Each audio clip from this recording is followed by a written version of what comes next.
Here we go. It's another special edition of the 50/50 podcast. The 50/50 podcast presented by Physical Athletics, our proud partners, Physical Athletics. For those of you local in the Borderland region, you can find them at 2270 Joe Battle Boulevard.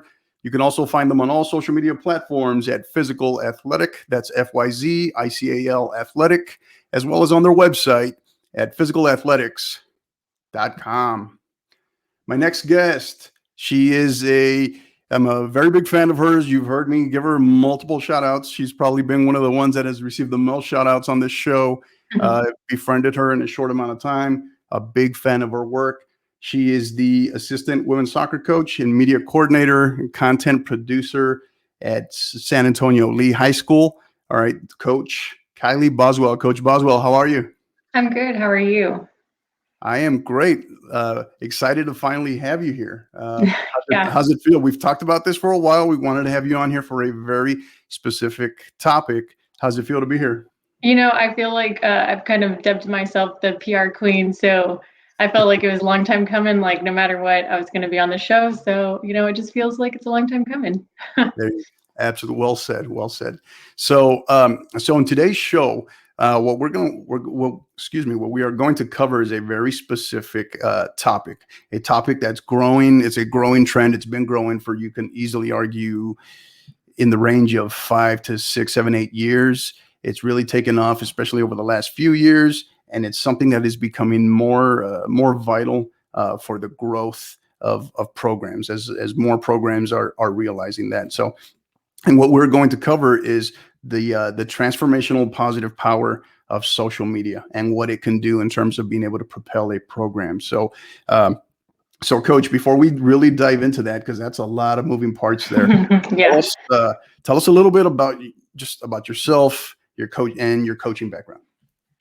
So I never really expected myself to be a coach. I think that's kind of a lot of times how it ends up. I grew up in athletics. My parents were both coaches and teachers, and I went to school and I kind of felt like I was going to be a counselor. I really wanted to go that route and be able to be there for kids. I guess I just didn't realize that is what coaching is. And so once I figured out that the interactions I wanted to have with kids, the impact that I wanted to have, and then also my love for athletics, it just kind of all fell together at the right time. And I got really lucky. I went to UT Austin, figured out I wanted to coach late in the game. So got out with my elementary school certification just to kind of get out the gate, and then got really lucky and knew Leanne Hutchins. She was an assistant principal in Northside, and she knew my family from a long time. Like my mom coached and babysat her in Oklahoma, which is crazy, And so for us to have that connection, she just like asked me, would you like to coach? And I said, I had no expectation, and that is the best thing I've ever heard. And so that's kind of how I got into it. So I was at a middle school in Northside, Rudder Middle School, for 3 years. While there, I did a bunch of branding and created a website, and kind of very quickly found a niche, but didn't know it was my niche yet. And then I moved to San Antonio L.E.E, and I'm going to say that I didn't go to L.E.E, but I got there as quick as I could. I am a volunteer through and through. If you talk to me at all, you know how much I love it there. And I've been there. This is my second year. Last year was kind of crazy and hectic, but I did my graduate program and studied sports administration at Concordia University. And then last year, moving into the high school realm, I just kind of thought, okay, how can I get myself, actual good internship experience on an online program? So I talked to my head coach, Coach Shulhansky. He's awesome as well, wonderful man to work with. Just a good friend, good person, good coach. He knows his stuff. And I just told him, is there anything that you don't like to do? And he was like, can't go in the girls' locker room because I'm male. And so if you could handle all of that stuff. And then he also said, also, I'm not it's not my favorite to do the social media stuff. At that time, Team Mom of the Year, Desiree Cloza, was running the social media, and I'm giving lots of shout outs right now. So here I am. But she was running the social media, doing a fantastic job. But I just felt like there was a touch of, extra that I could bring to the table. And it was something that I could do to kind of advance the program and advance their, viewership, the amount of people that watch, the amount of people that see their stuff. And I just wanted to see what I was capable of doing. So I kind of took over social media. So that's kind of how I got to where I am. And, I've been running with it ever since. Right. So a couple of things that you dropped there that I didn't know. So I guess it kind of, you said, if I heard you correctly, your mom was a coach, so it My kind of mom and runs in, dad. yeah, so it runs in so it's in the blood, right? As Yeah. much as we're trying to fight it, right? It's in the blood. Generational, I think third generation Yeah. coach. So What did they coach? my grandpa did a lot of softball, but played football, and then my dad was a football coach and track coach, and powerlifting later in his career, and then my mom coached tennis. Okay.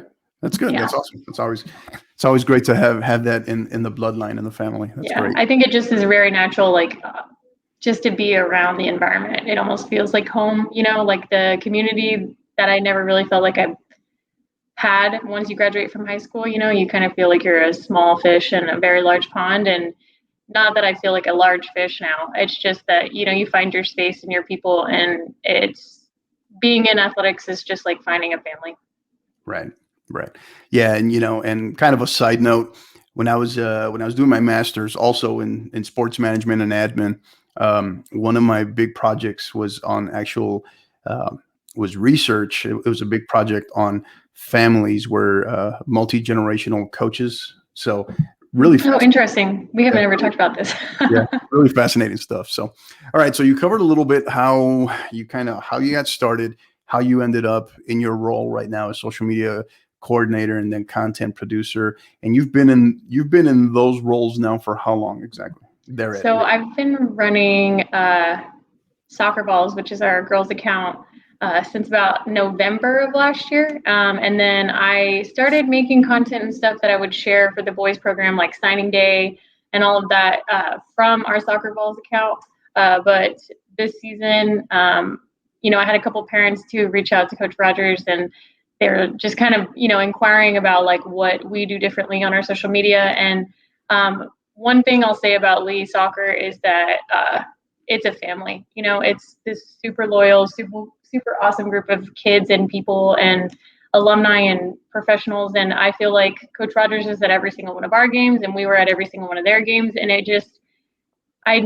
as soon as we were done on the girls' side, it seemed like the most natural thing for me to help out and bring what I could to the table on that side. So I took over the boys' account in late March. So it's not been that long, but So talk to us. So actually, before we dive into that part, let's go back a little bit. So you started getting more familiar with just content creation on the social media side.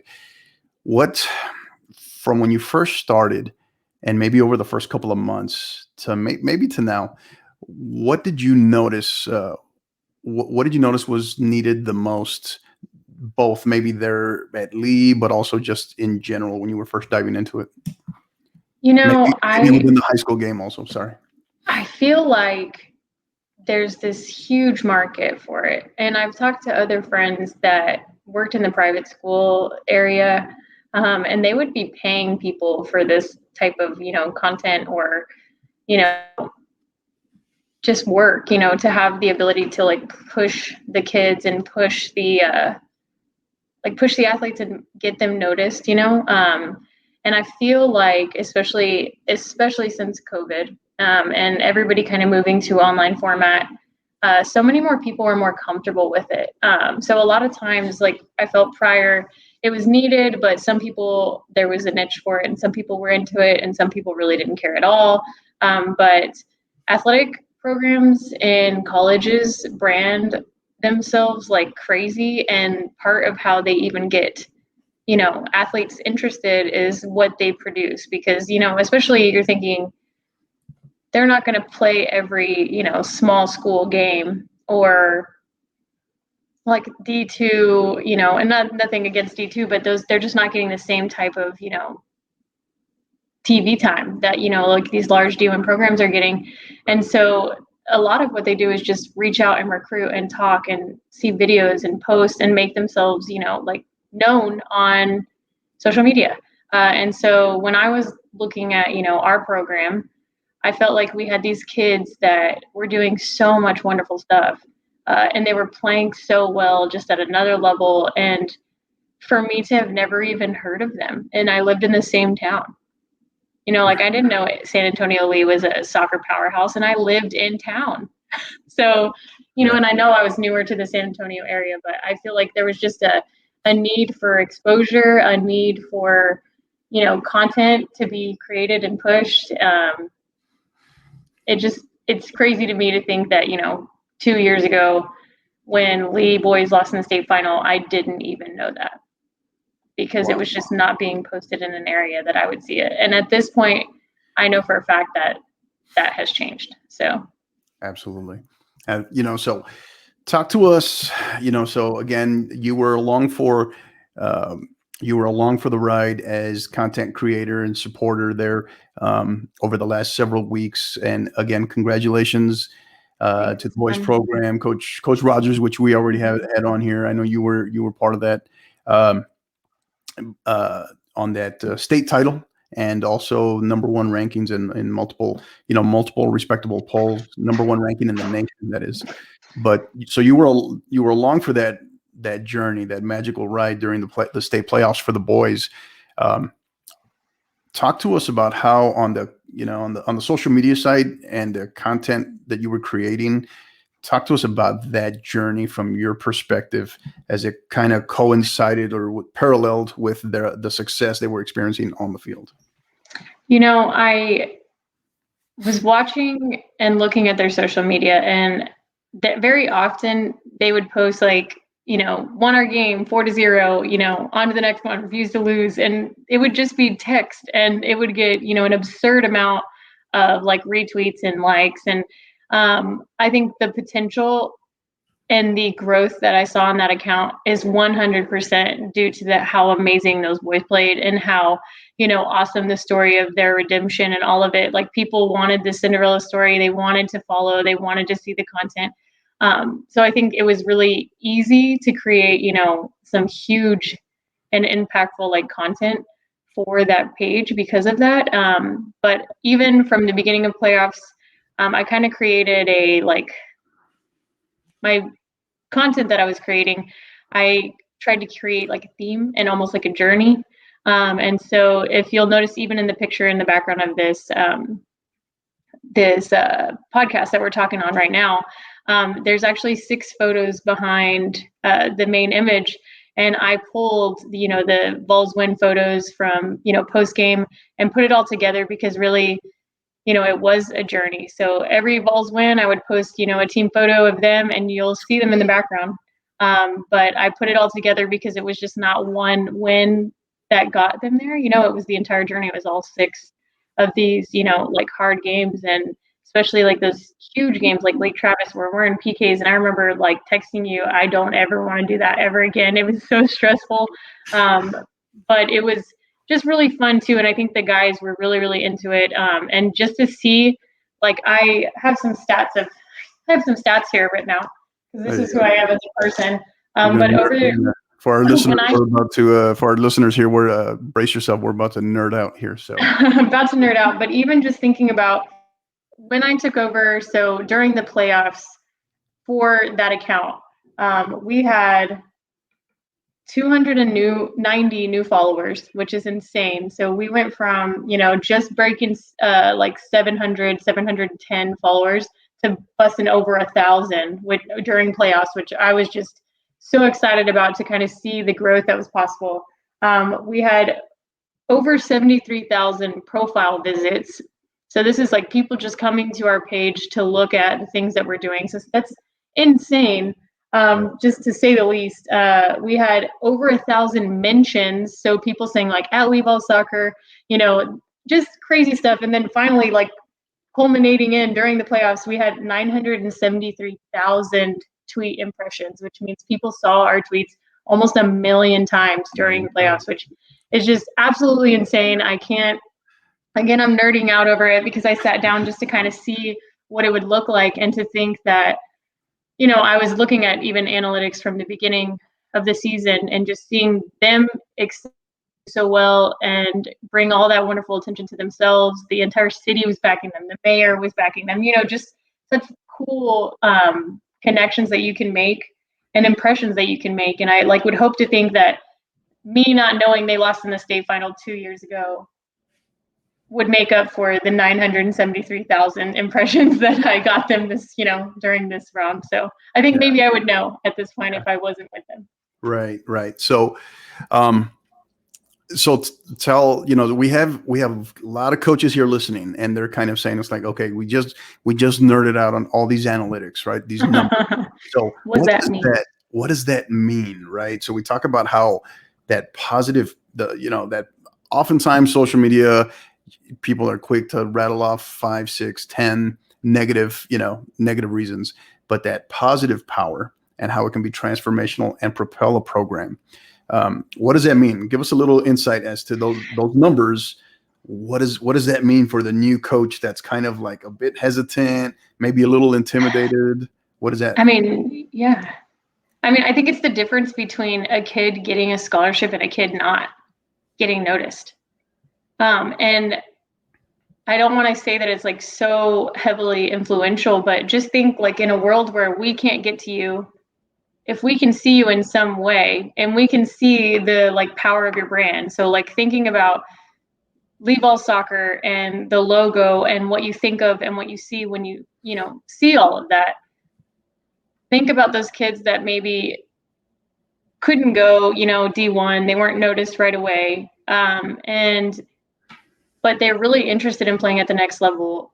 I don't think there's a program in Texas, especially, and I know that there are people who follow L.E.E soccer that are not in Texas, like programs and stuff, colleges, but just thinking like that is the difference between a kid who has no opportunity or has no like way in, or, to having a profile and a brand and an image where if we have a kid who played on this team, they're going to be good for you.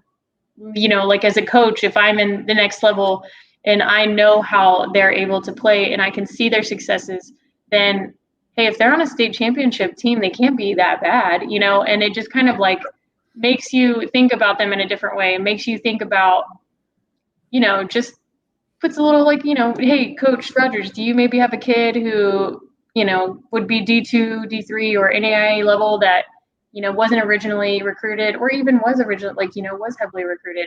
Right. That's just kind of thinking otherwise. And I think the power of the brand of L.E.E soccer is that alone, just giving them that opportunity. Yeah. And, like it or not, it's one of those things that it's here to stay. It's not going anywhere.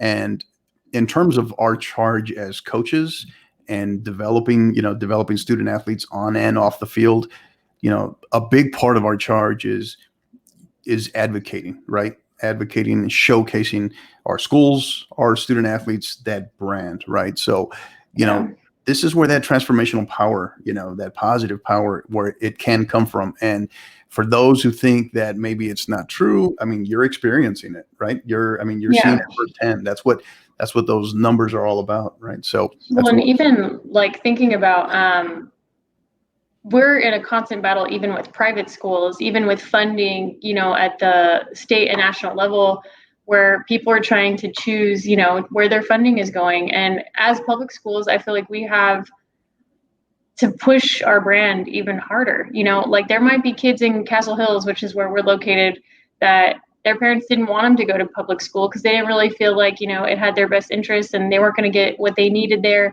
But then, you're giving them an opportunity to see all the wonderful things you do, even if it's, academic all state, even if it has nothing to do with with their playing, just knowing that, hey, we do things for the community. Hey, we have a wonderful community that like bands together and does great things. We are doing the best at soccer and those types of things, like obviously winning state titles, making, huge bounds and gains in that way. But then also just, advertising that you have 15 to 20 kids that are academic all district and that we're not just focused on those like athletic endeavors. It is a whole program and it is something that would be positive for your family. So just really like, public school in general, advertising. Right. Yeah. You were So you were the subject of a recent story there on News 4 San Antonio, and so you got a good little shout out in terms Yeah, of that was fun. what you're what we're talking about right now, right? Content creation, how much you've been putting into it, and how it's helped launch the Lee the Lee soccer brand, the Lee brand in general, throughout the state. Not just in San Antonio. But and you also have an upcoming published article on Texas High School Coaches Association's magazine, Texas Coach. Tell us a little bit about both of those.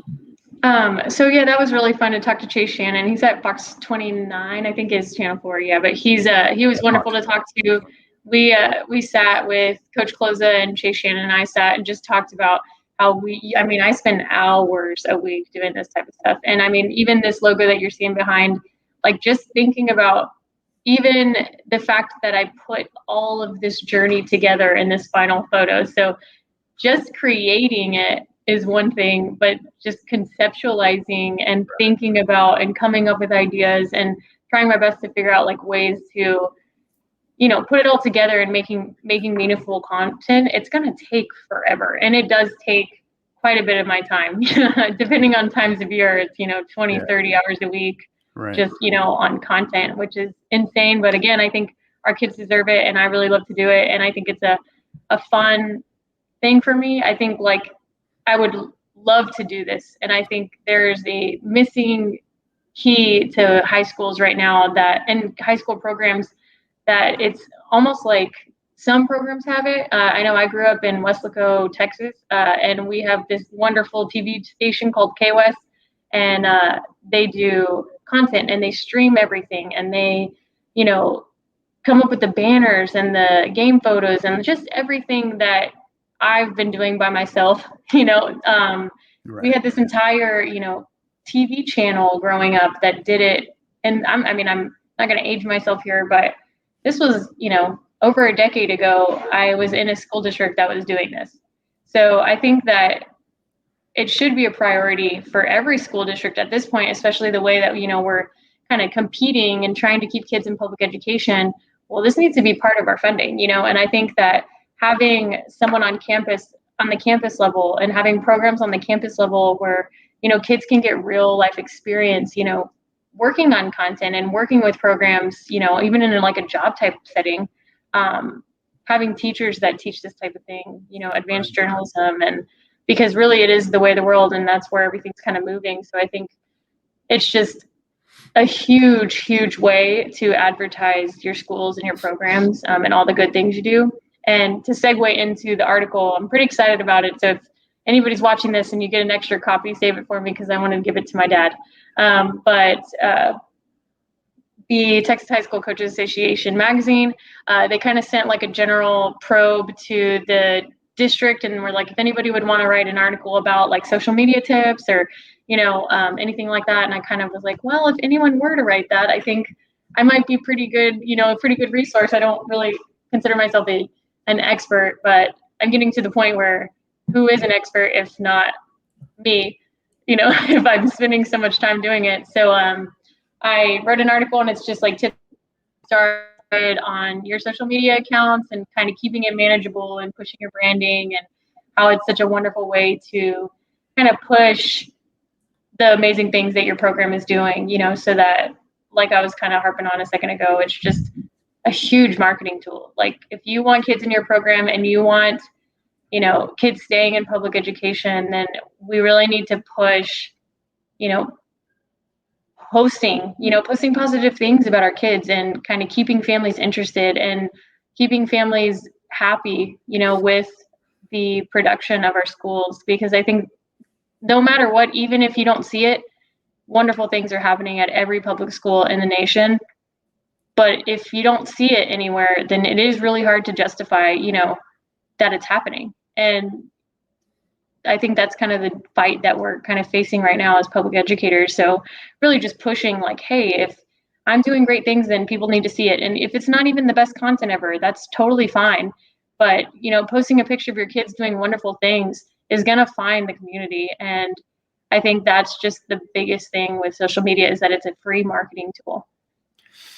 Yeah, I'm going to put you on the spot here. So, are there any any schools, programs out there across the state or across the nation, really, that you've come across, whose profiles you've come across that maybe either you're a fan of, or you think, or they do good work? Any out there maybe that come to mind? I'm gonna go ahead and say Texas. So I am a UT grad, and that's actually how I got this idea to look up my analytics, because they actually posted this really cool post about how they have leverage, and it was a UT volleyball post, and they were talking about how on their accounts the kids that play there got several thousand additional followers and views and impressions and all these different things. And I was like, well, that would be like a really interesting thing to post. And so that's why I even looked at it. So I'm currently creating, with this really nerdy analytics stuff that I found, some posts to kind of push that information, Right. and kind of just show off like that you come to L.E.E high school and you play soccer, and as long as I'm here, we have some leverage. We're gonna make sure that your kids get noticed and seen and taken care of, and that's kind of the big thing that I really liked. But I always follow UT. I always follow big programs. I don't know that I have any that are a favorite per se, but I kind of look all over the place, and I like to follow like college programs and stuff, especially in soccer, just to get really good ideas, because I am newer to soccer. So Yeah. All right. Good stuff. So in talking about that, in terms of coverage, posts, just in general, did you get the sense, especially because of how last year played out, and no state tournament, no state playoffs, did you get the sense that not only was there a higher level? I've been asking this to the championship coaches that I've spoken with too. Mhm. Did you get a sense during during the playoff run for the boys, or did you just notice in general a higher level of excitement, but also coverage, from the TVs to the social media, the different platforms? Did you get that sense? Did you notice that? No, I completely agree and did notice that. I think programs put a lot of effort into coverage online. And it happened during football season. It happened during volleyball season. I mean, I streamed every L.E.E volleyball game, and to know that me, just as one coach, is sitting here and we're live streaming and setting up games and, like doing things like that, even in the smallest ways, to think about like this road to state. And it's kind of like state for soccer is like the last major team thing, obviously baseball and softball, but state for soccer is like one of the last things of the year. And it just felt like everybody fine-tuned their skills and everybody had been, kind of waiting all year. And then especially for us, to lose in the state final 2 years ago, and then for our boys to be undefeated last year, I feel like it was just like a culmination and a lot of excitement, and everybody was there and waiting, and it just felt like it was our time. And I know that that's my experience of us being through it. But I think across the board, the whole state just like stepped it up. It seemed like there was new accounts with lots of coverage. Our local people did amazing too, like Soy SAF and SA, or like San Antonio Soccer did a lot of podcasts and stuff. And I just felt like previous years we'd get those like, one or two words, maybe like a 5-minute segment where we're going to talk about high school, but really SAFC is kind of the big deal, or, but it really felt like this year everybody was, not in our corner, but in our corner, Right. And Right. like there was so much coverage and so much hype just around it. It was really fun. Yeah, that's good. Why do you think more programs aren't using social media, or they're not, here's the word of the day, not leveraging it probably to the best that they can? Why do you think that is, and how can they get started? It's a lot. I think that's the first thing. I personally have a hand on like 5 different Twitter accounts, and content. If anybody at Lee High School were like, "Hey, coach, could you help me?" I'm like, "Yeah, sure, for sure." Like, so thinking about the fact that it could very quickly turn into something that takes you several hours or more a week when we already work, pretty insane schedules. And, like just coaching, and then you even working this podcast on top of coaching and kind of making it a point. Like, just think about, there are certain times that it's like, if I want to prioritize anything, then the one thing that has to go would have to be that, and thinking about coaches working crazy schedules. We're in the middle of a pandemic. Our families are home. We're unvaccinated, masked all the time. Things are crazy. We're teaching kids that are in person, but also online. I could see why it's a lot. But I think that it doesn't have to be a lot. I don't think if you looked at my social media pages, you would feel like, yeah, I can totally do this, because honestly, when I started, I was on Microsoft, like office tools, I was using like PowerPoint, and like, I luckily have the best sports photographer in the entire state. He is absolutely wonderful, and he is a L.E.E volunteer. And so he's the only reason I'm even capable of, producing a lot of the things that I produce, because he lets me use these top level, amazing photos, action shots that are just insane, so good. He helped me from the jump with things with Photoshop. He comes in and does media days for us, and he's just an absolutely wonderful person. Joe Calamini, like, I could not say more about how wonderful he is and how wonderful he is to work with just in general. And his talent is just off the wall. But if you don't have all those things, like, it could seem really, really stressful, like, because those things really do help make it next level. If I have a professional photographer, then all of a sudden everything looks professional. And so if you don't have those resources, like, again, I could see why it would be just very stressful, to start and to add on. And I think there's a level of, like anxiety and almost embarrassment if you feel like what you're posting is just not what it should be or what you would like it to be, because you're not as good at it yet. But I think if I'm a coach and I'm starting, the biggest thing to do is create a brand, and the brand would be like your logo. For us, we have 2 different logos for the girls team and the boys team. I think if I'd come earlier, I would have liked for them to be very similar because we could have just pushed the same, content. But they're not. Yeah, but they're not, and that's fine. But just, I think so many people see even our girls logo and know, oh, I know that's L.E.E Girls Soccer. And so creating something that's streamlined, that can go on a jersey, that can go as your Facebook profile or not, or your Twitter profile, Instagram profile, whatever you're trying to do. And then I would start small. So don't try to do 7 accounts. I don't need to have a TikTok and a Facebook and a Twitter and an Instagram for my school profile. Like, pick one, get comfortable with it. And then if you want to move from there, branch out from there, but don't make it anything that it doesn't need to be. If you're feeling stressed about posting or creating content, then don't. That's the best thing I can tell you as a coach, because there are some days that you're going to have, it's just going to be too much.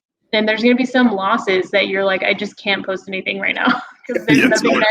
I'm not going to say anything nice today, so I'm just not going to post anything. And that's totally fine, as long as you keep it professional. Nobody is expecting you to be a social media superstar. It's really just, think about, at the end of the day, if you're able to promote your kids and get some sort of following, then you're able to give them opportunities. So really focus on the why and not the how hard it is in those moments. Yeah. And a shout out once again to your photographer, Joe. I don't know the last name, but I know he's on Twitter. Where can they find him? Joe S.A. Photos. Is it Joe S.A. Photos? Joe S.A. Photos. Awesome. So, all right. So we just talked about starting small. So, but before we chase off all these coaches that are listening, right? Or interns, assistant coaches, or maybe in some cases, maybe, the other ones, it's sometimes you have the booster club, the team parent, right? That's running the account. Yeah. And that's what I came into, right. So. Right. So before we chase them off here, but let's talk about, all right, where do you feel the future of social media and content creation is headed in regards to athletic organizations, athletic programs? I mean, I think there's a boom. I've even heard kind of whispers that even in the districts near us, that this is something that people are looking for. Just like a coordinator, a photographer, someone that they can pay to do a lot of this, work. So I think eventually it might not be such a huge responsibility of the coach, because I think that there are people like me who really own it and find a niche and love it, and kind of, it's my hobby as well as, something I do as part of my job. But I think that districts are going to see that it is so highly sought after, and how good work can really change, a perception and change a following and change opportunity for kids and interest in public schools.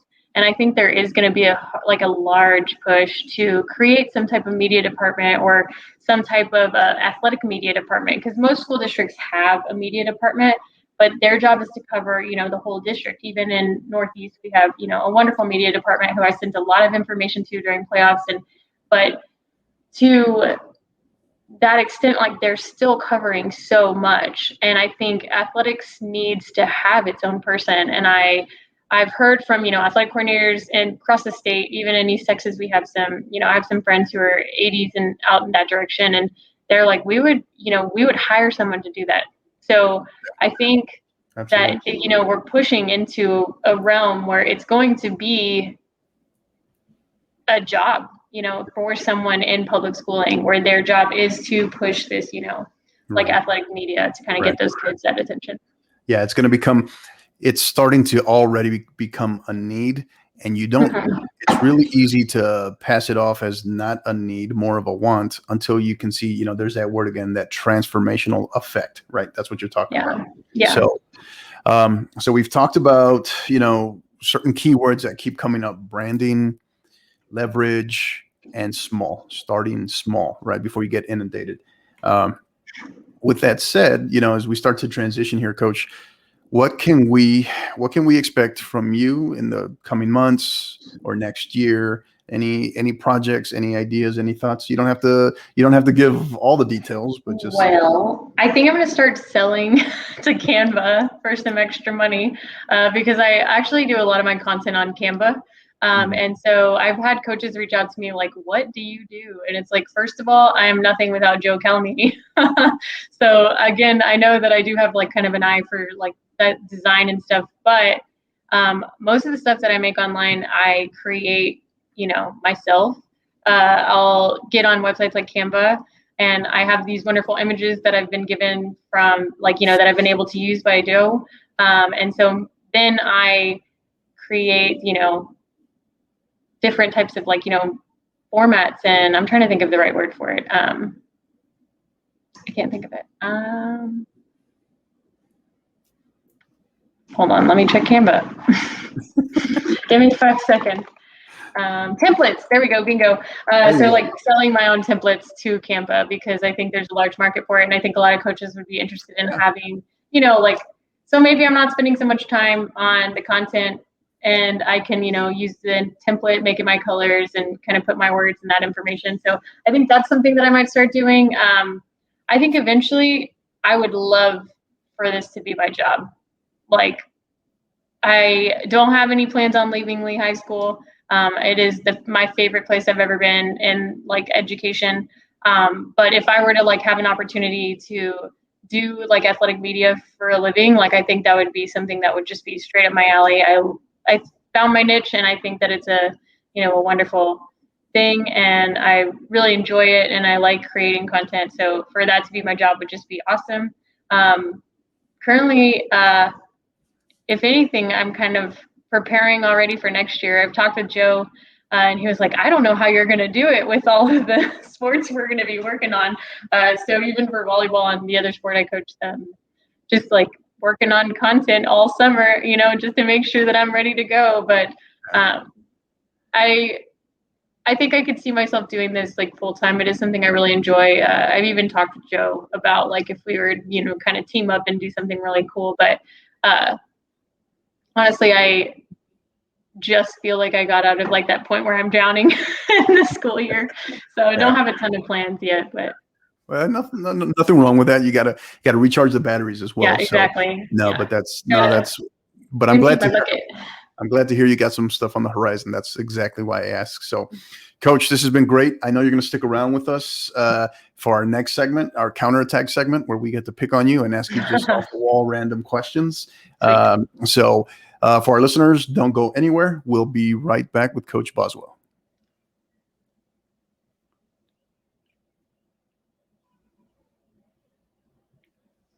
And welcome back to the 50/50 podcast presented by Physical Athletics, our proud partners, Physical Athletics. You can find them on all social media platforms at Physical Athletic. That's FYZICAL Athletic, as well as on their website at physicalathletics.com. So we're back with Coach Kylie Boswell, assistant women's soccer coach at San Antonio L.E.E., as well as media coordinator, content producer for basically everything and anything that comes out of that school, I guess is what it sounds like. So Coach, you ready? We got counterattack. You ready to go? I am ready as I'll ever be. All right, here we go. So right out of the gate, any pregame, postgame rituals that you have not as a player, now as a coach? Okay, I'm the most superstitious human being of all time. I actually, on that news channel, people were sending me messages about my nails, and I was so embarrassed by them. But I don't change my nails. So even if I get like a full set or something, I know that's weird, but I didn't let myself get a new set through all of playoffs. So I got them before playoffs started, and then all the way through the state final, I did not let myself get new nails. So they were like halfway grown out. So by the time they were on that TV show, I was like so thankful that people thought they looked fine because I was very embarrassed by them. But I also definitely learned it from my mother. I will wear the same clothes if things are going well. So I'm like, okay, we're gonna down to everything, sports bra, everything. We're gonna put it in the washer and wear it again, on Friday if Tuesday went well. So I'm very much so superstitious in those ways. But I was going to say those nails, you must have chewed them off just from the Lake Travis game that went to penalties. Right? So I'm so surprised they made it. All right, next question. Now, and volleyball doesn't count, all right, because you do coach volleyball as well, but other sport that you would have coached in another life that you could have seen yourself coaching? This is hilarious, but I actually didn't play soccer in high school or volleyball. So I would say if I were to coach another life, it would be softball or basketball, which are the sports that I did play, or tennis. I love tennis. I played tennis too. Yeah, that was an easy question. Right. All right. Good. All right. So other than other profession, other than educator and coach? Social media marketer. No, I'm just kidding. No, it's too easy. That was also a very easy one. Yeah. SID, right? Sports Information Director. Yeah, Sports Information Director at a college. That would also be something I would love to do. Anybody listening? So I also and people are listening because as you found out, there is power to the 50/50. There is. Right? I know. So, Victoria would say the same, right? I hope. So. Yeah, we talked about you today because I told her I was going to be on this podcast. So I actually, right out of college, was a nanny because I didn't want to go straight into, and this has nothing to do with me being a nanny. But I actually did a interview the semester after I graduated from college at Google as a HR human resources person. Mm-hmm. So I think that I would think it would really be cool to do anything at a startup or anything at a Fortune 500. Honestly, I love people and I think HR would be cool, or, marketing. That's the easy answer. Right. Okay, good. So here we are, we're winding down, hopefully kind of light at the end of the tunnel. Things are starting to look good in terms of the pandemic. 15 months later, I think, or so. Yeah. But during that time, what's been your favorite Netflix series or other show that you've really been able to binge watch that you really like, that you really own, that you really love? Yellowstone. That is such a great show. I actually watched an entire show last night. I think it's called El Inocente. It just got posted on Netflix in the last week or so, and it was super good.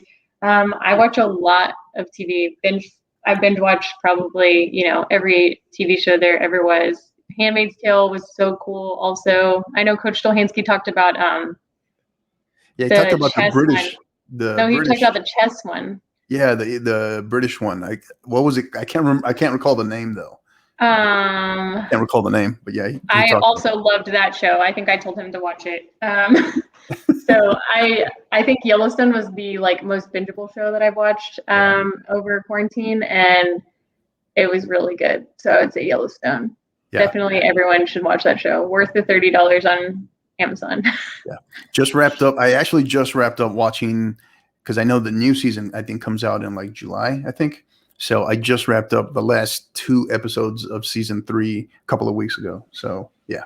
So no spoiler also, alerts. I won't say anything. Peaky Blinders, such a great show. Like one of Still the have best not shows I've seen it. ever seen. And I think they have a new season coming out in June too. So I'm ready for it. Still have not seen. Now, one, I don't know if you, I think you can purchase it outside of just Apple TV, but Apple TV owns it. Is my favorite kind of surprise one was Ted Lasso.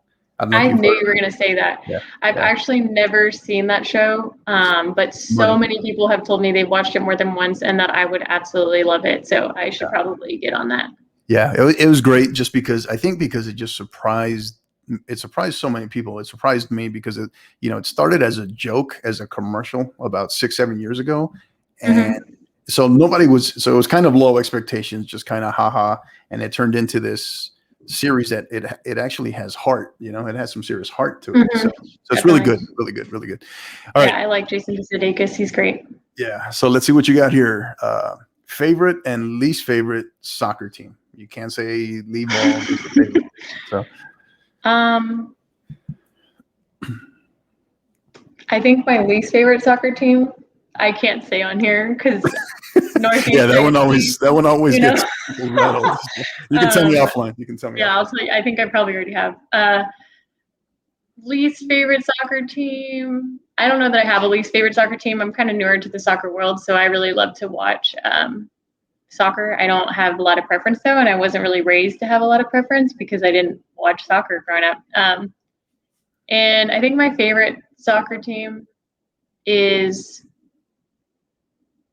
I know it sounds like so cliche, but the U.S. national team, women's team, only because they play wonderful soccer. They do the right things on and off the field. I think they're wonderful role models and women, and they're fight for equality for women in the pay gap and all of that. I think is wonderful and using their platform for good. So I think I respect a lot of them. I like to watch them play, but that's probably going to disappoint Coach Stolhansky. So I'm just going to put that out there now. He's going to be like, "You didn't say Barcelona." That's all right. You're like, right. Okay, sorry. Yeah.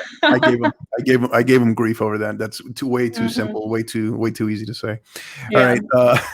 All right. So now non-soccer, favorite and least favorite team. Non-soccer. Any other sport? Non-soccer. Pro, college, what have you?